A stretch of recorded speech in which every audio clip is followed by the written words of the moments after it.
बेटा हम आप 7वीं क्लास का अध्याय 13 कात ते कात अंक की अभ्यास 13.2 शुरू करन जा रहे हैं। इस अभ्यास को करन तो पहला बेटा तुहानूं कुछ फॉर्मूले याद होने जरूरी ने, जिमें कि जेकर तुहाडे कोल बेटा आधार बराबर होण ते विचकार गुणा का निशान होवे। देखो आधार तुहाडे कोल ए ते ए आधार बराबर हो गए ते कातां वक्रियां वक्रियां ने, लेकिन विचकार गुणा का निशान होवे तां तुसीं आधार एक बार लिखना है ते कातां नूं जोड़ना है। लगी गल समझ। लेकिन जेकर तुहाडे कोल आधार बराबर ने लेकिन विचकार भाग का निशान आ जाता है तो तुसीं इहदी घात विच एम ते एन नूं घटाउणा है। बस इस गल का ध्यान रखना है तुसीं। जे इसी जिहड़ा दूजी रकम है इसनूं असीं इस तरीके नाल भी लिख सकते हैं। ध्यान नाल देखियो तुसीं, जे सेम आधार वाले अखर उपर भी है तो थल्ले भी है तो तुसीं आधार देखो उपर थल्ले सेम है ना, तो आधार नूं एक बार लिखना है। उपरली घात का साइन चेंज नहीं करना कदे भी बेटा। उपरली घात जिद्दां दी उद्दां दी लिखनी हुंदी है, थल्लड़ी घात नूं उपर ले आउणा तो उहदा साइन चेंज कर देना। जे प्लस है तो माइनस, जे माइनस है तो प्लस। तो दोनों फॉर्मूले एको ही तरीके नाल लिखे जाते, क्योंकि भाग का मतलब यही हुंदा है कि ए उपर तो ए थल्ले। तो जे इस तरीके की रकम आती है तो भी ये माइनस करना है, तो जे बटे की रकम आए तो भी तुसीं माइनस करना होंदा है। इसनूं मैं एक दो एग्जाम्पल नाल होर समझाने की कोशिश करूँगा, तुहानूं तुसीं ध्यान नाल देखियो। जिवें मान लो तुहाडे कोल 4 की घात 3 गुणा 4 की घात 4 आ जाती है, तो तुसीं देखो आधार तुहाडे कोल 4 सेम आ गया ना। तो जे आधार सेम होवे तो असीं की करना हुंदा है, आधार नूं एक बारी लिखना हुंदा है तो घातां नूं जोड़ना हुंदा है। 3 जमा 4 कितनी हो गई? 7 पावर हो गई। आई गल समझ। लेकिन जेकर तुहाडे कोल सवाल थोड़ा चेंज हो जाता है, जिवें 5 की घात 3 भाग 5 की घात 2, तो हुण तुसीं 5 की घात की करनी है 3 माइनस 2 मतलब 5 की घात 1। लगी गल समझ। इसी तरह जेकर तुहाडे कोल सवाल आ जाता है, ध्यान नाल देखना सारिਆਂ ने, 2 की घात 5 गुणा 2 की घात 3 गुणा 2 की घात 1 बटा 2 की घात 4। तो हुण तुसीं देखो ध्यान नाल, सारे आधार 2 है ना, तुसीं जिहड़ी घात उपर है गुणा आ वो जोड़ देनी है। 2 की घात 5 जमा 3 जमा 1 जुड़ गई ना सारियां, तो थलड़ी वाली घात उपर जाके माइनस कर देनी है कि नहीं सौखा। मतलब 5 ते 3 8 ते 1 9, 9 दे विचों 4 घटाए 2 की घात कितनी बच गई? 5 बच गई। इस तरह तुसीं सवालों नूं हल करना है। हुण इन्हां एग्जाम्पल्स नूं समझ के उम्मीद करांगा कि तुसीं हुण सवालों नूं देखो सेम इस तरीके नाल असीं हल करन जा रहे हैं।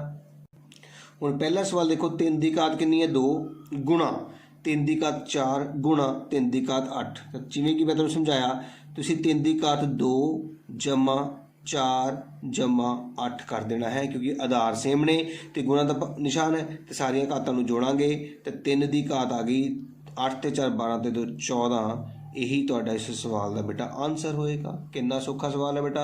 इसी तरह तुसीं इसका अगला भाग देखो, साडे कोल है 6 की घात 15 भाग 6 की घात 10। तुहानूं मैं दस्सिया जदों भी भाग आवे तो घटाउणा है बेटा। इहदा मतलब साडे कोल आंसर आने लगा है 6 की घात 15 माइनस 10। हुण 15 दे विचों 10 घटाना बेटा, तुहानूं सारिਆਂ ਨੂੰ पता है 15 दे विचों 10 घटाने तो साडे कोल 5 बचदा है, तो 6 की घात 5 साडा इस सवाल का आंसर है। क्योंकि सवाल दे विच लिखिया सीगा बेटा कि घात अंकां के नियमां का प्रयोग करते हुए सरल भी करना है तो उत्तर नूं घात अंक रूप विच ही लिखना है। मतलब जिहड़ा आंसर तुहाडा घात विच आ रहा है घात विच ही रखना है। Using laws of exponent simplify करना है and the write the answer in exponential form. ध्यान नाल रखियो बेटा। इहदा मतलब हुण अगला भाग देखो, ए दे उत्ते घात 3 भी है, ए दे उत्ते घात 2 भी है, तो विचकार गुणा है। इहदा मतलब ए दी घात 3 ते 2 जोड़ांगे तो साडे कोल आंसर आ गया है बेटा जी ए दी घात 5, जो कि इस सवाल का आंसर होगा। इस तरह साढ़े 4 भाग कंप्लीट हो गए ने, 3 भाग। उम्मीद कर तुहानूं समझ आ रहा होगा। अगला भाग देखो बेटा, 7 की घात विच एक्स लिखा है तो 7 की घात विच 2 लिखा है, इत्ते विचकार गुणा। इहदा मतलब हुण 7 की घात की आएगी? एक्स ते 2 दे विचकार जोड़ का निशान, मतलब एक्स जमा 2। तो बेटा एक्स विच 2 जोड़ नहीं सकता। कई बच्चे 2x लिख देंगे हैं बेटा, नहीं, एक्स ते 2 नूं गुणा करके आता है 2x, जोड़ नहीं सकता। यही तुहाडा इस सवाल का आंसर होगा। अगला सवाल देखो बेटा, हुण एक होर गल ध्यान रखनी बेटा, जेकर किसी रकम के उत्ते घात पहले लगी होवे फिर एक होर घात लग जाए तो घातां नूं आपस में गुणा करना होता है। 6 आ गया ना बेटा। तो इस कंसैप्ट में याद रखते हुए हुण 5 के उत्ते घात 2 भी है तो घात 3 भी है, तो 5 की घात बन गई बेटा 3 दूनी 6 भाग 5 की घात 3।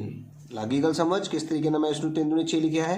ਹੁਣ ਭਾਗ ਕਹਿੰਦੀ ਹੈ ਕਿ 5 ਦੀ ਘਾਤ 6 ਦੇ ਵਿੱਚੋਂ 3 ਘਟਾਵਾਂਗੇ ਅਤੇ 5 ਦੇ 6 ਦੇ ਵਿੱਚੋਂ 3 ਘਟਾਈਏ ਤਾਂ ਕਿੰਨਾ ਬਚਦਾ ਹੈ ਬੇਟਾ, ਸਾਰਿਆਂ ਨੂੰ ਪਤਾ ਹੈ 3, ਅਤੇ ਇਹੀ ਇਸ ਸਵਾਲ ਦਾ ਆਨਸਰ ਆ ਗਿਆ ਹੈ ਨਾ ਸੌਖਾ। ਅਗਲਾ ਸਵਾਲ ਦੇਖੋ, 2 ਦੀ ਘਾਤ 5 ਵੀ ਹੈ ਅਤੇ 2 ਦੀ ਘਾਤ ਫਿਰ 5 ਹੈ ਅਤੇ ਵਿਚਕਾਰ ਗੁਣਾ ਹੈ। ਗੁਣਾ ਦਾ ਮਤਲਬ ਘਾਤਾਂ ਨੂੰ ਜੋੜੋ। 5 ਜਮ੍ਹਾਂ 5 ਤੁਹਾਨੂੰ ਸਾਰਿਆਂ ਨੂੰ ਪਤਾ ਹੈ 10 ਹੁੰਦਾ ਹੈ। ਇਹ ਤੁਹਾਡਾ ਇਸ ਸਵਾਲ ਦਾ ਆਨਸਰ। ਇਸੇ ਤਰ੍ਹਾਂ ਦੇਖੋ, ਏ ਦੀ ਘਾਤ 4 ਹੈ ਅਤੇ ਬੀ ਦੀ ਘਾਤ। ਹੁਣ ਦੇਖੋ ਇਸ ਗੱਲ ਦਾ ਧਿਆਨ ਰੱਖਣਾ ਹੈ, ਜੇਕਰ ਆਧਾਰ ਵੱਖਰੇ ਆ ਗਏ ਅਤੇ ਘਾਤਾਂ ਸੇਮ ਆ ਗਈਆਂ ਅਤੇ ਆਧਾਰ ਆਪਸ 'ਚ ਗੁਣਾ ਕਰ ਸਕਦੇ ਹੋ, ਮਤਲਬ ਏ ਗੁਣਾ ਬੀ ਦੀ ਘਾਤ m ਵੀ ਲਿਖਿਆ ਜਾ ਸਕਦਾ ਹੈ। ਅਤੇ ਹੁਣ ਇਸ ਕੰਸੈਪਟ ਨੂੰ ਜੇ ਵਰਤੀਏ ਤਾਂ ਏ ਅਤੇ ਬੀ ਇਕੱਠੇ ਲਿਖ ਕੇ ਉਹਦੇ ਉੱਪਰ ਘਾਤ ਕਿੰਨੀ ਲਿਖਤੀ 4। ਯਾਦ ਰੱਖਣਾ ਹੈ ਇਹ ਕੰਮ ਸਿਰਫ ਗੁਣਾ ਦੇ ਵਿੱਚ ਕਰਨਾ ਹੈ ਜਾਂ ਭਾਗ ਦੇ ਵਿੱਚ। ਜੋੜ ਘਟਾਓ ਦੇ ਵਿੱਚ ਇੱਦਾਂ ਨਹੀਂ ਹੁੰਦਾ, ਸਿਰਫ ਗੁਣਾ ਅਤੇ ਭਾਗ ਦੇ ਵਿੱਚ ਹੋ ਸਕਦਾ ਹੈ। ਇਸ ਕਰਕੇ ਸਵਾਲ ਜਦੋਂ ਵੀ ਆਏਗਾ ਤਾਂ ਗੁਣਾ ਨਾਲ ਹੀ ਆਏਗਾ ਅਤੇ ਤੁਸੀਂ ਏ ਅਤੇ ਬੀ ਨੂੰ ਗੁਣਾ ਕਰਕੇ ਘਾਤ ਇੱਕ ਵਾਰੀ ਲਿਖਣੀ ਹੁੰਦੀ ਹੈ। ਇਹੀ ਤੁਹਾਡਾ ਇਸ ਸਵਾਲ ਦਾ ਆਨਸਰ ਹੋਵੇਗਾ। ਹੁਣ ਅਗਲਾ ਭਾਗ ਦੇਖੋ ਬੇਟਾ, 3 ਦੇ ਉੱਤੇ ਘਾਤ 4 ਵੀ ਹੈ ਅਤੇ 3 ਵੀ ਹੈ। ਤੁਹਾਨੂੰ ਦੱਸਿਆ ਨਾ, ਜਦੋਂ ਘਾਤ ਦੇ ਉੱਪਰ ਘਾਤ ਆ ਜਾਂਦੀ ਹੈ ਤਾਂ ਉਹ ਘਾਤਾਂ ਆਪਸ ਵਿੱਚ ਗੁਣਾ ਹੋ ਜਾਂਦੀਆਂ ਨੇ। ਇਹਦਾ ਮਤਲਬ 3 ਦੀ ਘਾਤ ਕਿੰਨੀ ਬਣ ਗਈ 4 ਤੀਏ 12। ਇਹ ਤੁਹਾਡਾ ਇਸ ਸਵਾਲ ਦਾ ਆਨਸਰ ਹੋਵੇਗਾ। ਹੁਣ ਅਗਲਾ ਸਵਾਲ ਦੇਖੋ ਬੇਟਾ, ਤੁਸੀਂ ਸਾਰੇ ਧਿਆਨ ਨਾਲ, 2 ਦੀ ਘਾਤ 10 ਭਾਗ 2 ਦੀ ਘਾਤ 15 ਗੁਣਾ 2 ਦੀ ਘਾਤ 3। ਮੈਂ ਤੁਹਾਨੂੰ ਦੱਸਿਆ ਬੇਟਾ ਸਾਰਿਆਂ ਨੂੰ, ਜਦੋਂ ਭਾਗ ਹੋਵੇ ਤਾਂ 2 ਦੀ ਘਾਤ 10 ਭਾਗ ਹੈ, ਇਸ ਕਰਕੇ -15 ਘਟਾਉਂਦੇ ਆ ਨਾ ਆਪਾਂ। ਉਸ ਤੋਂ ਬਾਅਦ ਗੁਣਾ ਹੈ ਤਾਂ +3। ਹੁਣ ਮੇਰੀ ਗੱਲ ਨੂੰ ਧਿਆਨ ਨਾਲ ਸਮਝੋ ਬੇਟਾ, ਸਾਰਿਆਂ ਦਾ ਆਧਾਰ ਸੇਮ ਸੀਗਾ। ਜਿਨ੍ਹਾਂ ਆਧਾਰਾਂ ਦੇ ਵਿਚਕਾਰ ਭਾਗ ਹੈ ਉਹਨਾਂ ਦੀ ਘਾਤਾਂ ਨੂੰ ਘਟਾਉਣਾ ਹੁੰਦਾ ਹੈ, ਫਿਰ ਗੁਣਾ ਦਾ ਮਤਲਬ ਜੋੜਨਾ ਹੁੰਦਾ ਹੈ। ਇਸ ਤਰ੍ਹਾਂ ਮੈਂ 10 -15 ਜਮ੍ਹਾਂ 3 ਇਕੱਠਾ ਹੀ ਲਿਖ ਲਿਆ ਹੈ। ਹੁਣ ਦੇਖੋ ਧਿਆਨ ਨਾਲ ਕਿੱਦਾਂ ਹੱਲ ਕਰਾਂਗੇ ਅਸੀਂ। ਪਹਿਲਾਂ 10 ਵੀ ਪਲੱਸ ਦਾ ਹੈ, ਕੁਛ ਨਾ ਹੋਵੇ ਤਾਂ ਪਲੱਸ ਹੁੰਦਾ ਨਾ, ਅਤੇ 3 ਵੀ ਪਲੱਸ ਦਾ ਹੈ। ਇਹ ਬਣ ਗਈ ਤੁਹਾਡੇ 13 ਮਾਈਨਸ ਬੇਟਾ ਜੀ 15। ਹੁਣ ਪਲੱਸ ਮਾਈਨਸ ਮਾਈਨਸ ਹੁੰਦਾ ਹੈ ਤਾਂ 2 ਦੀ ਘਾਤ ਬਚ ਗਈ 2, ਪਰ ਵੱਡੀ ਰਕਮ ਦਾ ਚਿੰਨ੍ਹ ਮਾਈਨਸ ਦਾ ਹੈ, ਇਸ ਕਰਕੇ 2 ਦੀ ਘਾਤ -2 ਸਾਡਾ ਇਸ ਸਵਾਲ ਦਾ ਆਨਸਰ ਹੋਵੇਗਾ। ਉਮੀਦ ਕਰ ਰਿਹਾ ਤੁਹਾਨੂੰ ਸਮਝ ਆਇਆ ਹੈਗਾ ਬੇਟਾ। ਇਹ ਸਵਾਲ ਬਹੁਤ ਹੀ ਇੰਪੋਰਟੈਂਟ ਹੈ। ਯਾਦ ਰੱਖੋ, 2 ਰਕਮਾਂ ਦੇ ਵਿਚਕਾਰ ਜੇ ਭਾਗ ਹੈ ਤਾਂ ਘਟਾਉਣਾ ਹੈ ਅਤੇ ਫਿਰ ਗੁਣਾ ਹੈ ਤਾਂ ਜੋੜਨਾ ਹੈ। ਅਤੇ ਅਸੀਂ 10 ਅਤੇ 3 13 ਦੇ ਵਿੱਚੋਂ 15 ਘਟਾਉਣੇ ਸੀ। ਛੋਟੇ ਦੇ ਵਿੱਚ ਜਦੋਂ ਵੱਡਾ ਰਕਮ ਘਟਾਇਆ ਜਾਂਦਾ ਹੈ ਤਾਂ ਹਮੇਸ਼ਾ ਆਨਸਰ ਮਾਈਨਸ ਦੇ ਵਿੱਚ ਹੀ ਆਉਂਦਾ ਹੈ। ਅਗਲਾ ਸਵਾਲ ਦੇਖੋ, 8 ਦੋਨਾਂ ਦਾ ਆਧਾਰ ਸੇਮ ਹੈ ਅਤੇ ਭਾਗ ਦਾ ਮਤਲਬ ਘਟਾਉਣਾ ਹੈ t -2। ਅਤੇ ਤੁਹਾਨੂੰ ਮੈਂ ਦੱਸਿਆ ਸੀਗਾ ਕਿਸੇ ਵੀ ਅਲਫਾਬੈਟ ਦੇ ਵਿੱਚੋਂ ਕੋਈ ਰਕਮ ਨਹੀਂ ਘਟਾਈ ਜਾ ਸਕਦੀ। ਇਹੀ ਤੁਹਾਡਾ ਇਸ ਸਵਾਲ ਦਾ ਆਨਸਰ ਹੈ। ਇਸ ਤਰ੍ਹਾਂ ਸਾਡਾ ਪਹਿਲਾ ਸਵਾਲ ਬੇਟਾ 13.2 ਅਭਿਆਸ ਦਾ ਜਿਹੜਾ ਹੈ ਕੰਪਲੀਟ ਹੋ ਚੁੱਕਾ ਹੈ। ਉਮੀਦ ਕਰਦਾ ਹਾਂ ਕਿ ਤੁਹਾਨੂੰ ਸਮਝ ਆ ਰਿਹਾ ਹੋਵੇਗਾ। ਹੁਣ ਆਪਾਂ ਦੂਜਾ ਸਵਾਲ ਕਰਨ ਜਾ ਰਹੇ ਹਾਂ, ਧਿਆਨ ਨਾਲ ਦੇਖਿਓ। ਹੁਣ ਬੇਟਾ ਪਹਿਲਾ ਸਵਾਲ ਤੁਸੀਂ ਦੇਖ ਰਹੇ ਹੋ, 2 ਤੇ ਘਾਤ 3 ਹੈ, 3 ਦੀ ਘਾਤ 4 ਹੈ ਅਤੇ 4 ਲਿਖਿਆ ਹੈ। ਨੀਚੇ 3 ਗੁਣਾ 32 ਹੈ ਬੇਟਾ। ਸੋਲਵ ਕਰਨ ਦੇ ਬਹੁਤ ਤਰੀਕੇ ਨੇ ਬੇਟਾ। ਇਸ ਸਵਾਲ ਨੂੰ ਕੋਸ਼ਿਸ਼ ਕਰਾਂਗੇ ਤੁਹਾਨੂੰ ਸੌਖੇ ਤੋਂ ਸੌਖਾ ਤਰੀਕਾ ਦੇਵਾਂ। ਹੁਣ 2 ਦੀ ਘਾਤ 3 ਦਾ ਮਤਲਬ ਬੇਟਾ ਦੇਖੋ 2 ਇਕੱਲਾ ਹੈ ਨਾ, ਇੱਥੇ ਕਿਤੇ ਹੋਰ 2 ਨਹੀਂ ਹੈਗਾ, ਇਸ ਲਈ ਇਸ ਨੂੰ ਤੋੜ ਦਿੰਦੇ ਆਪਾਂ। 3 ਉੱਪਰ ਵੀ ਹੈ 3 ਥੱਲੇ ਵੀ, ਇਸ ਕਰਕੇ ਇਸ ਨੂੰ ਨਹੀਂ ਤੋੜਨਾ ਬੇਟਾ, ਧਿਆਨ ਰੱਖਿਓ। ਇਸ ਦੇ ਉੱਪਰ ਕੋਈ ਘਾਤ ਨਹੀਂ ਤਾਂ ਫਿਰ ਇੱਕ ਘਾਤ ਮੰਨੀ ਜਾਂਦੀ ਹੈ। 2 ਦੀ ਘਾਤ 3 ਦਾ ਮਤਲਬ ਤੁਹਾਨੂੰ ਮੈਂ ਸਮਝਾਇਆ ਸੀਗਾ ਕਿ 2 ਦੀ ਘਾਤ 3 ਦਾ ਮਤਲਬ ਹੁੰਦਾ ਹੈ 2 ਨੂੰ 3 ਵਾਰੀ ਗੁਣਾ ਕਰਨਾ। 2 ਦੂਣੀ 4, 4 ਦੂਣੀ 8 ਹੈ ਨਾ। ਇਹਦਾ ਮਤਲਬ ਅਸੀਂ ਇੱਥੇ 2 ਦੀ ਘਾਤ 3 ਦੀ ਥਾਂ ਕੀ ਲਿਖਣ ਜਾ ਰਹੇ ਹਾਂ, 8 ਗੁਣਾ 3 ਦੀ ਘਾਤ 4 ਗੁਣਾ, ਸਾਰਾ ਸਵਾਲ ਸੇਮ ਲਿਖ ਰਿਹਾ, ਬਸ ਸਿਰਫ ਤੁਸੀਂ ਧਿਆਨ ਰੱਖਣਾ ਹੈ ਕਿ ਮੈਂ 2 ਦੀ ਘਾਤ 3 ਨੂੰ 8 ਲਿਖਿਆ ਹੈ। 8 ਤੇ 4 ਨੂੰ ਗੁਣਾ ਕਰੀਏ, ਕਿਉਂਕਿ ਆਹ 3 ਨੂੰ ਛੱਡ ਕੇ 8 ਚੌਕਾ 32, ਸਾਰਿਆਂ ਨੂੰ ਪਤਾ 8 ਚੌਕਾ ਕਿੰਨਾ ਹੁੰਦਾ ਹੈ, 32 ਗੁਣਾ 3 ਦੀ ਘਾਤ 4 ਬਟਾ 3 ਦੀ ਘਾਤ 1 ਗੁਣਾ 32।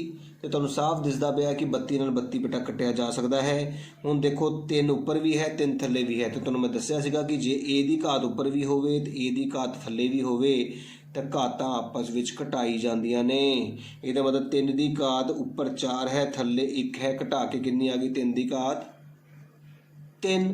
ਹੁਣ ਸਾਰਿਆਂ ਨੂੰ ਪਤਾ ਹੈ ਕਿ 3 ਦੀ ਘਾਤ 3 ਕੀ ਹੁੰਦੀ ਹੈ। ਉਸਨੇ ਸਾਨੂੰ ਸਵਾਲ ਦੇ ਵਿੱਚ ਕਿਹਾ ਸੀਗਾ ਕਿ ਆਨਸਰ ਨੂੰ ਘਾਤ ਅੰਕੀ ਰੂਪ ਵਿੱਚ ਹੀ ਲਿਖਣਾ ਹੈ, ਇਸ ਕਰਕੇ 3 ਦੀ ਘਾਤ 3 ਸਾਡਾ ਇਸ ਸਵਾਲ ਦਾ ਆਨਸਰ ਹੋਏਗਾ। ਉਮੀਦ ਕਰਦਾ ਤੁਹਾਨੂੰ ਸਮਝ ਆਇਆ ਹੋਵੇਗਾ ਬੇਟਾ। ਬਹੁਤ ਹੀ ਸਿੰਪਲ ਤਰੀਕੇ ਨਾਲ ਸਮਝਾਉਣ ਦੀ ਕੋਸ਼ਿਸ਼ ਕੀਤੀ ਹੈ ਕਿ ਉੱਪਰ ਵੀ 3 ਆਧਾਰ ਸੀਗਾ, ਥੱਲੇ ਵੀ 3 ਆਧਾਰ ਸੀਗਾ, ਇਸ ਕਰਕੇ ਇਸ ਨੂੰ ਨਹੀਂ ਓਪਨ ਕੀਤਾ। ਇਹ ਨਹੀਂ ਕਹਿਣਾ ਕਿ ਸਰ ਤੁਸੀਂ 2 ਨੂੰ ਓਪਨ ਕੀਤਾ ਤਾਂ 3 ਕਿਉਂ ਨਹੀਂ ਕੀਤਾ, ਇਹੀ ਕਾਰਨ ਸੀਗਾ। ਹੁਣ 2 ਨੂੰ ਮੈਂ ਓਪਨ ਕੀਤਾ, 2 ਦੀ ਘਾਤ 3 ਦਾ ਮਤਲਬ 2 ਗੁਣਾ 2 ਗੁਣਾ 2 8 ਬਣ ਗਿਆ ਹੈ। 8 ਚੌਕਾ 32 ਅਤੇ 32 ਕੱਟੇ ਗਏ ਅਤੇ ਘਾਤਾਂ ਨੂੰ ਹੱਲ ਕਰਕੇ ਅਸੀਂ ਆਨਸਰ ਕੱਢ ਲਿਆ। ਹੁਣ ਆਪਣਾ ਦੂਜਾ ਸਵਾਲ ਦੇਖਿਓ ਧਿਆਨ ਨਾਲ। ਹੁਣ ਬੇਟਾ ਦੇਖੋ ਦੂਜੇ ਕੁਐਸਚਨ ਦੇ ਵਿੱਚ ਕੀ ਕਹਿ ਰਿਹਾ, 5 ਦੇ ਉੱਪਰ ਘਾਤ 2 ਵੀ ਹੈ ਅਤੇ ਘਾਤ 3 ਵੀ ਹੈ ਬੇਟਾ। ਹੁਣ ਜੇ ਮੈਂ ਤੁਹਾਨੂੰ ਦੱਸਿਆ 5 ਦੇ ਉੱਪਰ ਘਾਤ 2 ਵੀ ਹੋਵੇ ਤਾਂ 3 ਵੀ ਹੋਵੇ ਤਾਂ ਆਪਸ ਵਿੱਚ ਕੀ ਹੁੰਦੀਆਂ ਨੇ? ਬਿਲਕੁਲ ਸਹੀ, ਗੁਣਾ ਹੁੰਦੀਆਂ ਨੇ। ਤੇ 3 ਦੂਣੀ 6 ਗੁਣਾ 5 ਦੀ ਘਾਤ ਕਿੰਨੀ ਹੈ? 4 ਭਾਗ 5 ਦੀ ਘਾਤ ਕਿੰਨੀ ਹੈ? 7। ਹੁਣ ਤੁਹਾਨੂੰ ਯਾਦ ਆ ਰਿਹਾ ਹੋਗਾ ਮੈਂ ਕਿੱਦਾਂ ਸਮਝਾਇਆ ਸੀਗਾ ਕਿ ਸਾਰਿਆਂ ਦਾ ਆਧਾਰ ਸੇਮ ਹੈ, ਇਸ ਕਰਕੇ 5 ਇੱਕ ਵਾਰੀ ਲਿਖਿਆ ਜਾਏਗਾ।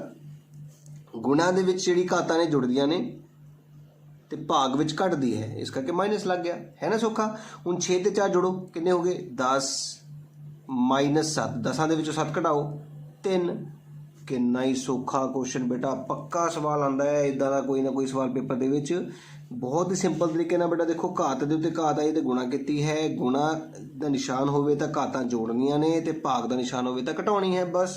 ਇਸ ਤਰ੍ਹਾਂ ਸਾਡਾ ਦੂਜਾ ਭਾਗ ਵੀ ਖਤਮ ਹੋ ਗਿਆ। ਅਗਲਾ ਸਵਾਲ ਦੇਖੋ, ਅਗਲਾ ਭਾਗ ਦੇਖੋ ਬੇਟਾ, ਸਾਡੇ ਕੋਲ ਸਵਾਲ ਆ ਗਿਆ ਹੈ 25 ਦੀ ਘਾਤ 4 ਭਾਗ 5 ਦੀ ਘਾਤ 3। ਹੁਣ ਇੱਕ ਬੜਾ ਧਿਆਨ ਨਾਲ ਗੱਲ ਸਮਝਿਓ ਕਿ ਤੁਹਾਡੇ ਕੋਲ ਜਿਹੜੇ ਆਧਾਰ ਨੇ ਉਹ ਸੇਮ ਨਹੀਂ ਹੈਗੇ। ਦੇਖੋ ਇੱਥੇ ਆਧਾਰ 5 ਹੈ, ਇੱਥੇ 25 ਹੈ, ਤੇ ਜਿਹੜਾ ਵੱਡਾ ਆਧਾਰ ਹੈ ਉਸ ਨੂੰ ਅਸੀਂ ਠੀਕ ਕਰਨਾ ਹੈ। 25 ਦੇ ਗੁਣਨਖੰਡ ਬਣਾਉਣੇ ਆਪਾਂ, ਤੁਹਾਨੂੰ ਗੁਣਨਖੰਡ ਬਣਾਉਣੇ ਮੈਂ ਸਿਖਾ ਚੁੱਕਾ ਹਾਂ ਕਿ ਜਿਹੜਾ ਅੱਖਰ 5 ਨਾਲ ਖਤਮ ਹੋਵੇ ਤਾਂ 5 ਦੇ ਪੜ੍ਹਦੇ ਜਾਂਦਾ ਹੈ। 5 5 25, ਤੇ ਤੁਸੀਂ ਦੇਖਿਆ ਕਿ 25 ਦੇ ਗੁਣਨਖੰਡ ਦੇ ਵਿੱਚ 5 ਕਿੰਨੀ ਵਾਰੀ ਆ ਰਹੇ ਨੇ? 2 ਵਾਰੀ। ਤੇ ਹੁਣ ਅਸੀਂ 25 ਦੀ ਥਾਂ ਕੀ ਲਿਖਾਂਗੇ? 5 ਦੀ ਘਾਤ 2 ਬ੍ਰੈਕਟ ਦੇ ਉੱਤੇ ਘਾਤ 4 ਪਾਵਾਂਗੇ। ਇਸ ਗੱਲ ਨੂੰ ਧਿਆਨ ਨਾਲ ਸਮਝੋ ਬੇਟਾ, ਕਿਉਂਕਿ ਘਾਤ 4 ਤਾਂ ਪਹਿਲਾਂ ਹੀ ਸੀਗੀ, ਅਸੀਂ 25 ਨੂੰ 5 ਦੀ ਘਾਤ 2 ਲਿਖਿਆ ਹੈ ਤੇ ਹੁਣ ਘਾਤ ਦੇ ਉੱਪਰ ਘਾਤ ਆ ਗਈ। ਤੇ ਤੁਹਾਨੂੰ ਮੈਂ ਦੱਸਿਆ ਹੁਣੇ ਕਿ ਜਦੋਂ ਵੀ ਘਾਤ ਦੇ ਉੱਪਰ ਘਾਤ ਆ ਜਾਏ ਤਾਂ ਉਹ ਆਪਸ ਵਿੱਚ ਗੁਣਾ ਹੁੰਦੀ ਹੈ। ਤੇ 4 ਤੇ 2 4 ਦੂਣੀ 8 ਆ ਗਿਆ ਹੈ ਭਾਗ 5 ਦੀ ਘਾਤ 3। ਹੁਣ ਆਧਾਰ ਬਰਾਬਰ ਹੋ ਗਏ। ਹੁਣ ਭਾਗ ਦੇ ਵਿੱਚ ਘਾਤਾਂ ਕੀ ਹੁੰਦੀਆਂ ਨੇ? ਮਾਈਨਸ, ਘਟਾਓ ਹੁੰਦੀਆਂ ਨੇ। ਇਹਦਾ ਮਤਲਬ 5 ਦੀ ਘਾਤ ਆ ਗਈ ਹੈ 5, ਜੋ ਕਿ ਤੁਹਾਡਾ ਇਸ ਸਵਾਲ ਦਾ ਆਨਸਰ ਹੋਵੇਗਾ। ਤੁਸੀਂ ਦੇਖ ਸਕਦੇ ਹੋ ਬਹੁਤ ਹੀ ਸਿੰਪਲ ਤਰੀਕੇ ਨਾਲ ਇਸ ਸਵਾਲ ਨੂੰ ਖਤਮ ਕਰ ਲਿਆ ਹੈ। ਜਦੋਂ ਵੀ ਆਧਾਰ ਸੇਮ ਨਾ ਹੋਵੇ ਤਾਂ ਕਿਸ ਤਰ੍ਹਾਂ ਆਧਾਰ ਬਰਾਬਰ ਕਰਨੇ ਆ? ਗੁਣਨਖੰਡ ਬਣਾ ਕੇ ਬੇਟਾ। ਹੁਣ ਅਗਲਾ ਸਵਾਲ ਦੇਖੋ ਬੇਟਾ, 3 ਗੁਣਾ 7 ਦੀ ਘਾਤ 2 ਗੁਣਾ 11 ਦੀ ਘਾਤ 8 ਬਟਾ 21 ਗੁਣਾ 11। ਹੁਣ ਤੁਹਾਨੂੰ ਸਾਰਿਆਂ ਨੂੰ ਪਤਾ ਹੈ ਕਿ 3 ਇੱਕ ਅਪਾਦ ਸੰਖਿਆ। ਮੈਂ ਤੁਹਾਨੂੰ ਯਾਦ ਕਰਾਇਆ ਸੀਗਾ ਕਿ 2 3 5 7 11 13 ਇਹ ਸਾਰੀਆਂ ਕੀ ਹੁੰਦੀਆਂ ਨੇ? ਅਪਾਦ ਹੁੰਦੀਆਂ ਨੇ ਨਾ, ਇਹਨਾਂ ਦੇ ਗੁਣਨਖੰਡ ਨਹੀਂ ਬਣਦੇ। ਤੇ ਦੇਖੋ ਇਹਦਾ ਵੀ ਨਹੀਂ ਬਣੂਗਾ, ਇਹਦਾ ਵੀ ਨਹੀਂ ਬਣੂਗਾ, ਇਹਦਾ ਵੀ ਨਹੀਂ ਬਣੂਗਾ, ਲੇਕਿਨ 21 7 ਤੀਆ 21 ਯਾਦ ਆ ਨਾ ਤੁਹਾਨੂੰ। ਤੇ ਫਿਰ ਅਸੀਂ ਸਭ ਤੋਂ ਪਹਿਲਾਂ ਕੀ ਲਿਖਾਂਗੇ? ਧਿਆਨ ਨਾਲ ਦੇਖੋ, ਅਸੀਂ ਲਿਖਾਂਗੇ 3 ਨੂੰ ਸੇਮ ਲਿਖਾਂਗੇ, 7 ਦੀ ਘਾਤ 2 ਸੇਮ ਲਿਖਾਂਗੇ, 11 ਦੀ ਘਾਤ 8 ਵੀ ਸੇਮ ਹੀ ਲਿਖਾਂਗੇ, ਲੇਕਿਨ 21 ਨੂੰ ਅਸੀਂ 3 ਗੁਣਾ 7 ਲਿਖ ਦਾਂਗੇ। ਬਸ ਇਸ ਗੱਲ ਦਾ ਧਿਆਨ ਰੱਖਣਾ ਹੈ ਤਾਂ ਕਿ ਅਸੀਂ ਆਧਾਰ ਬਰਾਬਰ ਕਰ ਸਕੀਏ।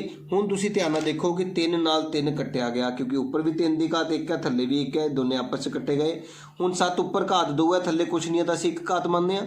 ਤੇ 7 ਦੀ ਘਾਤ ਕੀ ਹੋ ਗਈ? 2 ਮਾਈਨਸ 1। ਤੁਹਾਨੂੰ ਸਮਝਾਇਆ ਨਾ ਕਿ ਜਦੋਂ ਆਧਾਰ ਸੇਮ ਹੋਣ ਤੇ ਰਕਮਾਂ ਬਟੇ ਵਿੱਚ ਲਿਖੀਆਂ ਹੋਣ ਤਾਂ ਘਾਤਾਂ ਨੂੰ ਘਟਾਉਣਾ ਹੁੰਦਾ ਹੈ। ਇਸੇ ਤਰ੍ਹਾਂ ਗੁਣਾ 11 ਦੀ ਘਾਤ ਉੱਪਰ 8 ਹੈ, ਥੱਲੇ 1 ਹੈ, ਤੇ 11 ਦੀ ਘਾਤ ਕਿੰਨੀ ਹੋ ਗਈ? 8 ਮਾਈਨਸ 1। ਬਸ ਇਸ ਗੱਲ ਦਾ ਧਿਆਨ ਰੱਖਣਾ ਹੈ, ਆਧਾਰ ਸੇਮ ਹੋਣੇ ਜ਼ਰੂਰੀ ਨੇ। ਹੁਣ 7 ਦੀ ਘਾਤ ਕਿੰਨੀ ਰਹਿ ਗਈ ਬੇਟਾ? 2 ਦੇ ਵਿੱਚੋਂ 1 ਗਏ 1, ਤੇ 11 ਦੀ ਘਾਤ ਰਹਿ ਗਈ 7। ਇਹੀ ਤੁਹਾਡਾ ਇਸ ਸਵਾਲ ਦਾ ਆਨਸਰ ਹੋਵੇਗਾ। ਅਸੀਂ ਸਾਰੇ ਆਧਾਰ ਬਰਾਬਰ ਕਰਕੇ ਉਹਨਾਂ ਦੀ ਘਾਤਾਂ ਨੂੰ ਘਟਾ ਦਿੱਤਾ ਹੈ। ਅਗਲਾ ਸਵਾਲ ਕਰਨ ਜਾ ਰਹੇ ਹਾਂ, ਧਿਆਨ ਨਾਲ ਦੇਖਿਓ।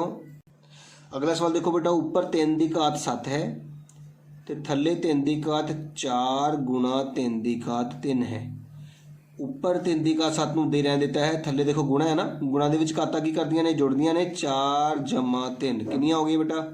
ਉੱਪਰ 3 ਦੀ ਘਾਤ 7, ਥੱਲੇ ਵੀ 3 ਦੀ ਘਾਤ 7, ਇਹ ਤਾਂ ਆਪਸ ਵਿੱਚ ਕੱਟੀਆਂ ਗਈਆਂ। ਜਦੋਂ ਉੱਪਰਲੀ ਰਕਮ ਨਾਲ ਥੱਲੇ ਰਕਮ ਕੱਟਦੇ ਆ ਤਾਂ ਕਿੰਨਾ ਆਨਸਰ ਆਉਂਦਾ ਬੇਟਾ? 1 ਆਨਸਰ ਆਉਂਦਾ ਹੈ। ਇਹ ਤੁਹਾਡਾ ਇਸ ਸਵਾਲ ਦਾ ਆਨਸਰ ਆ ਗਿਆ ਹੈ। ਹੁਣ ਇੱਕ ਗੱਲ ਯਾਦ ਰੱਖਣੀ ਬੇਟਾ, ਕਿਸੇ ਵੀ ਰਕਮ ਦੀ ਘਾਤ 0 ਹੋਵੇ ਤੇ ਉਹਦਾ ਆਨਸਰ 1 ਮੰਨਿਆ ਜਾਂਦਾ ਹੈ। ਕੋਈ ਵੀ ਰਕਮ ਹੋਵੇ ਬਸ ਉਹਦੀ ਘਾਤ 0 ਹੋਣੀ ਚਾਹੀਦੀ ਹੈ, ਉਹਦੀ ਥਾਂ ਅਸੀਂ ਕੀ ਲਿਖ ਦੇਣਾ? 1 ਲਿਖ ਦੇਣਾ ਹੈ। ਇਹਦਾ ਮਤਲਬ 2 ਦੀ ਘਾਤ 0 ਕਿੰਨੀ ਹੋਈ? 1। 3 ਦੀ ਘਾਤ 0 ਕਿੰਨੀ ਹੋਈ? 1। 4 ਦੀ ਘਾਤ 0 ਕਿੰਨੀ ਹੋਈ? 1। 1 ਜਮਾ 1 ਜਮਾ 1 ਕਿੰਨੇ ਹੁੰਦੇ ਨੇ? 3। ਸਾਡਾ ਆਨਸਰ ਆ ਗਿਆ ਹੈ। ਅਗਲਾ ਸਵਾਲ ਦੇਖੋ ਬੇਟਾ, 7ਵਾਂ ਭਾਗ ਦਾ ਕਰਨ ਲੱਗਿਆ। ਹੁਣ ਇਸ ਸਵਾਲ ਦੇ ਵਿੱਚ ਕੀ ਕਹਿ ਰਿਹਾ ਹੈ? 2 ਦੀ ਘਾਤ 0 ਮੈਂ ਤੁਹਾਨੂੰ ਦੱਸਿਆ 1, ਫਿਰ ਗੁਣਾ ਦਾ ਨਿਸ਼ਾਨ ਹੈ, ਫਿਰ 3 ਦੀ ਘਾਤ 0 ਵੀ 1, ਫਿਰ ਗੁਣਾ ਦਾ ਨਿਸ਼ਾਨ ਹੈ, 4 ਦੀ ਘਾਤ 0 1। ਧਿਆਨ ਨਾਲ ਦੇਖੋ, ਪਿੱਛੇ ਅਸੀਂ ਇੱਕ ਸਵਾਲ ਕੀਤਾ ਸੀ ਹੁਣੇ ਹੀ, ਉਹਦੇ ਵਿੱਚ ਬੇਟਾ ਦੇਖੋ ਜੋੜ ਦਾ ਨਿਸ਼ਾਨ ਸੀਗਾ, ਅਸੀਂ ਇਹਨੂੰ ਵੀ 1 ਲਿਖਿਆ ਸੀਗਾ, ਫਿਰ +1, ਫਿਰ +, ਫਿਰ 1। ਤੇ ਇਹਨਾਂ ਨੂੰ ਜੋੜ ਕੇ ਸਾਡਾ ਆਨਸਰ 3 ਆਇਆ ਸੀਗਾ। ਲੇਕਿਨ ਸੇਮ ਸਵਾਲ ਦੇ ਵਿੱਚ ਹੁਣ ਗੁਣਾ ਪਾ ਦਿੱਤੀ ਗਈ। ਹੁਣ 1 ਗੁਣਾ 1 ਤਾਂ ਬੇਟਾ ਇੱਕ ਹੀ ਰਹੇਗਾ ਨਾ, ਹੁਣ ਨਾ 3 ਲਿਖ ਦਈਓ।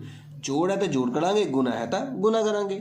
ਹੁਣ ਦੇਖੋ ਫਿਰ ਦੁਬਾਰਾ 3 ਦੀ ਘਾਤ 0 ਬਣ ਗਈ 1, ਫਿਰ ਜੋੜ ਦਾ ਨਿਸ਼ਾਨ, 2 ਦੀ ਘਾਤ 0 ਬਣ ਗਈ 1 ਬ੍ਰੈਕਟ ਬੰਦ, ਗੁਣਾ ਦਾ ਨਿਸ਼ਾਨ, 5 ਦੀ ਘਾਤ 0 1। ਜਦੋਂ ਵੀ ਕਿਸੇ ਰਕਮ ਦੀ ਘਾਤ 0 ਹੁੰਦੀ ਉਹਦੀ ਥਾਂ ਅਸੀਂ 1 ਲਿਖਣਾ ਹੁੰਦਾ ਹੈ। ਪਹਿਲਾਂ ਜੋੜ ਲਈਏ, 1 ਤੇ ਕਿੰਨੇ ਹੁੰਦੇ ਨੇ 2, 2 ਨੂੰ ਜੇ 1 ਨਾਲ ਗੁਣਾ ਕਰੀਏ ਤਾਂ ਸਾਡੇ ਕੋਲ ਬੇਟਾ ਜੀ 2 ਆਨਸਰ ਆਉਂਦਾ ਹੈ। ਇਸ ਤਰ੍ਹਾਂ ਸਾਡਾ ਇਹ ਸਵਾਲ ਵੀ ਕੰਪਲੀਟ ਹੋ ਚੁੱਕਾ ਹੈ। ਅਗਲਾ ਭਾਗ ਕਰਨ ਜਾ ਰਹੇ ਹਾਂ, ਧਿਆਨ ਨਾਲ ਦੇਖਿਓ ਬੇਟਾ। ਹੁਣ ਅਗਲਾ ਸਵਾਲ ਦੇਖੋ, ਆਧਾਰ 2 ਹੈ, ਘਾਤ 8, a ਘਾਤ 5 4 ਹੈ ਬੇਟਾ ਇੱਥੇ। ਹੁਣ ਆਧਾਰ ਦੇਖੋ 2 ਤੇ 4 ਚੇਂਜ ਹੈ ਨਾ, ਪਹਿਲਾਂ ਅਸੀਂ 4 ਨੂੰ ਤੋੜਾਂਗੇ। ਯਾਦ ਰੱਖਣਾ ਕਿ ਆਧਾਰ ਜੇਕਰ ਤੁਹਾਡੇ ਕੋਲ ਵੱਡਾ ਹੈ ਤਾਂ ਉਸ ਆਧਾਰ ਦੇ ਗੁਣਨਖੰਡ ਬਣਾਉਣੇ ਨੇ, ਘਾਤ ਦੇ ਗੁਣਨਖੰਡ ਨਹੀਂ ਬਣਾਉਣ ਲੱਗ ਜਾਣੇ। ਅਸੀਂ ਸਿਰਫ ਆਧਾਰ ਬਰਾਬਰ ਕਰਨੇ ਹੁੰਦੇ ਨੇ। ਹੁਣ 4 ਦੇ ਗੁਣਨਖੰਡ 2 ਦੂਣੀ 4, 2 ਏਕਮ 2, ਮਤਲਬ 4 ਨੂੰ ਅਸੀਂ 2 ਦੀ ਘਾਤ 4 ਨੂੰ ਕੀ ਲਿਖ ਸਕਦੇ ਹਾਂ 2 ਦੀ ਘਾਤ 2। ਹੁਣ ਇਸ ਕੰਸੈਪਟ ਨੂੰ ਯੂਜ਼ ਕਰਦੇ ਹੋਏ ਦੇਖੋ, ਮੈਂ ਸਾਰਾ ਕੁਐਸਚਨ ਸੇਮ ਉਤਾਰ ਰਿਹਾ ਹਾਂ। 2 ਦੀ ਘਾਤ 8 ਗੁਣਾ a ਦੀ ਘਾਤ 5 ਬਟਾ 4 ਨੂੰ ਲਿਖਣ ਲੱਗਾ ਹਾਂ 2 ਦੀ ਘਾਤ 2, ਤੇ ਜਿਹੜੀ ਘਾਤ 4 ਦੇ ਉੱਪਰ ਸੀਗੀ ਉਹ ਵੀ ਤਾਂ ਲਿਖਾਂਗੇ ਨਾ, ਗੁਣਾ a ਦੀ ਘਾਤ 3। ਲੱਗੀ ਗੱਲ ਸਮਝ? ਇਹ ਸਿਰਫ 4 ਨੂੰ ਲਿਖਿਆ ਆਪਾਂ। ਹੁਣ ਘਾਤ ਦੇ ਉੱਪਰ ਘਾਤ ਆਇਆ ਤਾਂ ਕੀ ਕਰਨਾ ਹੈ? ਬਿਲਕੁਲ ਸਹੀ, ਗੁਣਾ। ਤੇ ਸਾਡੇ ਕੋਲ ਕੀ ਆਨਸਰ ਆ ਗਿਆ 2 ਦੀ ਘਾਤ 8 ਗੁਣਾ a ਦੀ ਘਾਤ 5 ਬਟਾ 2 ਦੀ ਘਾਤ 6 ਤੇ a ਦੀ ਘਾਤ 3। ਹੁਣ ਤੁਹਾਨੂੰ ਮੈਂ ਕੀ ਸਮਝਾਇਆ, ਜੇਕਰ ਆਧਾਰ ਸੇਮ ਹੋਣ ਤੇ ਬਟੇ ਵਿੱਚ ਪਈਆਂ ਹੋਣ, ਇੱਕ ਰਕਮ ਉੱਪਰ ਇੱਕ ਥੱਲੇ, ਤੇ ਘਾਤਾਂ ਘਟਦੀਆਂ ਨੇ। ਤੇ 2 ਦੀ ਘਾਤ 8 ਮਾਈਨਸ 6 ਬਿਲਕੁਲ ਠੀਕ, ਗੁਣਾ a ਦੀ ਘਾਤ 5 ਮਾਈਨਸ 3। ਲੱਗ ਗਈ ਨਾ ਸਮਝ? ਹੁਣ ਦੱਸੋ 2 ਦੀ ਘਾਤ ਕਿੰਨੀ ਬਚ ਗਈ ਫਿਰ ਤੁਹਾਡੇ ਕੋਲ? ਹੁਣ ਤੁਹਾਡੇ ਕੋਲ 2 ਦੀ ਘਾਤ ਰਹਿ ਗਈ ਨਹੀਂ, 8 ਦੇ ਵਿੱਚੋਂ 6 ਘਟਾਏ, 2 ਦੀ ਘਾਤ 2 ਤੇ a ਦੀ ਘਾਤ ਵੀ 2। ਇਹ ਤੁਹਾਡਾ ਇਸ ਸਵਾਲ ਦਾ ਆਨਸਰ ਹੈ। ਆਇਆ ਨਾ ਸਮਝ ਕਿਸ ਤਰ੍ਹਾਂ ਮੈਂ ਆਧਾਰ ਨੂੰ ਚੇਂਜ ਕਰ ਰਿਹਾ। ਹੁਣ ਅਗਲਾ ਸਵਾਲ ਦੇਖੋ ਬੇਟਾ, ਉੱਪਰ ਹੈ a ਦੀ ਘਾਤ 5, ਥੱਲੇ ਹੈ a ਦੀ ਘਾਤ 3, ਗੁਣਾ ਹੈ a ਦੀ ਘਾਤ 8। ਗੁਣਾ ਦਾ ਮਤਲਬ ਬੇਟਾ ਉੱਪਰ ਵਾਲੇ ਨਾਲ ਹੀ ਗੁਣਾ ਹੋ ਰਹੀ, ਥੱਲੇ ਨਾਲ ਨਹੀਂ ਹੁੰਦੀ, ਠੀਕ ਹੈ? ਇਸ ਗੱਲ ਦਾ ਧਿਆਨ ਰੱਖਣਾ ਹੈ। ਹੁਣ ਕੀ ਕਰੋਗੇ, ਗੁਣਾ ਆ ਤੇ ਇਹ ਜੁੜਨਗੀਆਂ, a ਦੀ ਘਾਤ 5 ਜਮਾ 8 ਤੇ ਆ ਥੱਲੇ ਆ, ਇਹ ਉੱਪਰ ਜਾ ਕੇ ਘਟੇਗੀ। ਇਸ ਗੱਲ ਦਾ ਧਿਆਨ ਰੱਖਣਾ ਹੈ। ਜਿਹੜੀ ਰਕਮ ਗੁਣਾ ਦੇ ਵਿੱਚ ਪਈ ਹੈ ਉਹ ਜੁੜਦੀਆਂ ਨੇ ਘਾਤਾਂ, ਤੇ ਜਿਹੜੀ ਥੱਲੇ ਪਈ ਹੈ ਉਹ ਘਟਦੀ ਹੈ। ਹੁਣ a ਦੀ ਘਾਤ ਕਿੰਨੀ ਆ ਗਈ 8 ਤੇ 5 13 ਮਾਈਨਸ 3, ਤੇ 13 ਦੇ ਵਿੱਚੋਂ 3 ਘਟਾਉਣਾ ਸਾਰਿਆਂ ਨੂੰ ਆਉਂਦਾ ਹੈ, ਤਾਂ a ਦੀ ਘਾਤ ਕਿੰਨੀ ਆ ਗਈ ਹੈ 10, ਜੋ ਕਿ ਤੁਹਾਡਾ ਆਨਸਰ ਹੋਵੇਗਾ। ਅਗਲਾ ਭਾਗ ਦੇਖੋ ਬੇਟਾ, ਧਿਆਨ ਨਾਲ ਦੇਖਿਓ ਸਾਰੇ। ਹੁਣ ਦੇਖੋ ਇੱਧਰ 4 ਦੀ ਘਾਤ 5 ਉੱਪਰ ਵੀ ਹੈ, 4 ਦੀ ਘਾਤ 5 ਥੱਲੇ ਵੀ ਹੈ। ਤੇ ਪਹਿਲਾਂ ਮੈਂ ਆਪਣਾ ਕੁਐਸਚਨ ਦੁਬਾਰਾ ਉਤਾਰ ਲੈਣਾ ਹਾਂ। a the ਘਾਤ 8 b the ਘਾਤ 3, 4 the ਘਾਤ 5 a the ਘਾਤ 5 b ਦੀ ਘਾਤ 2। ਤੇ ਤੁਸੀਂ ਦੇਖ ਸਕਦੇ ਹੋ ਕਿ 4 ਦੀ ਘਾਤ 5 ਉੱਪਰ ਵੀ ਹੈ, 4 ਦੀ ਘਾਤ 5 ਥੱਲੇ ਵੀ ਹੈ, ਤੇ ਆਪਸ ਵਿੱਚ ਕੱਟੇ ਗਏ ਨੇ। ਹੁਣ a ਦੀ ਘਾਤ ਉੱਪਰ 8 ਹੈ, ਥੱਲੇ 5 ਹੈ। ਤੇ ਤੁਹਾਨੂੰ ਦੱਸਿਆ ਸੀਗਾ ਜਦੋਂ ਬਟੇ ਦੇ ਵਿੱਚ ਰਕਮਾਂ ਪਈਆਂ ਹੋਣ ਤਾਂ ਉੱਪਰਲੀ ਘਾਤ ਵਿੱਚੋਂ ਥੱਲੜੀ ਘਾਤ ਨੂੰ ਘਟਾਉਂਦੇ ਆ। ਇੱਦਾਂ ਹੀ b ਦੀ ਘਾਤ ਉੱਪਰ 3 ਹੈ, ਮਾਈਨਸ ਥੱਲੇ 2 ਹੈ, ਤੇ a ਦੀ ਘਾਤ ਆ ਗਈ 3, 8 ਦੇ ਵਿੱਚੋਂ 5 ਗਏ, ਤੇ b ਦੀ ਘਾਤ ਆ ਗਈ 1, ਜੋ ਕਿ ਤੁਹਾਡਾ ਇਸ ਸਵਾਲ ਦਾ ਆਨਸਰ ਹੈ ਬੇਟਾ। ਆਇਆ ਸਮਝ ਬੇਟਾ ਸਾਰਿਆਂ ਨੂੰ? ਅਗਲਾ ਸਵਾਲ ਦੇਖੋ, 2 ਦੀ ਘਾਤ 3 ਗੁਣਾ 2 ਦੀ ਘਾਤ 1, ਉਸ ਤੋਂ ਬਾਅਦ ਘਾਤ 2 ਹੈ। ਇਹਨੂੰ ਬਾਅਦ 'ਚ ਦੇਖਾਂਗੇ, ਪਹਿਲਾਂ ਅੰਦਰਲੇ ਸੋਲਵ ਕਰਦੇ ਹਾਂ। 2 ਦੀ ਘਾਤ 3 ਜਮਾ 1, ਸਾਰੀ ਘਾਤ ਉੱਪਰ 2 ਲੱਗੀ ਹੈ। 3 ਤੇ ਕਿੰਨੇ ਹੁੰਦੇ ਨੇ 4, 2 ਦੀ ਘਾਤ 4 ਦੀ ਘਾਤ 2 ਆ ਗਿਆ ਬੇਟਾ। ਦੇਖੋ 4 ਦੂਣੀ 8 ਤੇ 2 ਦੀ ਘਾਤ 8 ਤੁਹਾਡੇ ਇਸ ਸਵਾਲ ਦਾ ਆਨਸਰ ਆ ਚੁੱਕਾ ਹੈ। ਉਮੀਦ ਕਰਦਾ ਕਿ ਤੁਹਾਨੂੰ ਸਵਾਲ ਚੰਗੀ ਤਰ੍ਹਾਂ ਸਮਝ ਆਏ ਹੋਣਗੇ। ਜੇਕਰ ਮੇਰੀ ਵੀਡੀਓ ਵਧੀਆ ਲੱਗੀ ਹੋਵੇ, ਮੇਰਾ ਪੜ੍ਹਾਇਆ ਸਮਝ ਆ ਰਿਹਾ ਹੋਵੇ, ਤਾਂ ਜ਼ਰੂਰ ਉਸ ਨੂੰ ਲਾਈਕ ਕਰਿਓ, ਜ਼ਰੂਰ ਕਮੈਂਟ ਕਰਦੇ ਰਿਹਾ ਕਰੋ, ਤਾਂ ਜੋ ਮੈਨੂੰ ਹੌਸਲਾ ਮਿਲੇ ਕਿ ਮੇਰਾ ਪੜ੍ਹਾਇਆ ਕਿਸੇ ਨੂੰ ਫਾਇਦਾ ਦੇ ਰਿਹਾ ਹੈ। ਤੇ ਮੇਰੇ ਚੈਨਲ ਨੂੰ ਸਬਸਕ੍ਰਾਈਬ ਕਰਨਾ ਨਾ ਭੁੱਲਿਓ ਬੇਟਾ, ਤਾਂ ਜੋ ਅਗਲੀ ਐਕਸਰਸਾਈਜ਼, ਅਗਲੇ ਸਵਾਲਾਂ ਦੀ ਵੀਡੀਓ ਤੁਹਾਡੇ ਫੋਨ ਤੇ ਸਭ ਤੋਂ ਪਹਿਲਾਂ ਸ਼ੋ ਹੋ ਸਕੇ।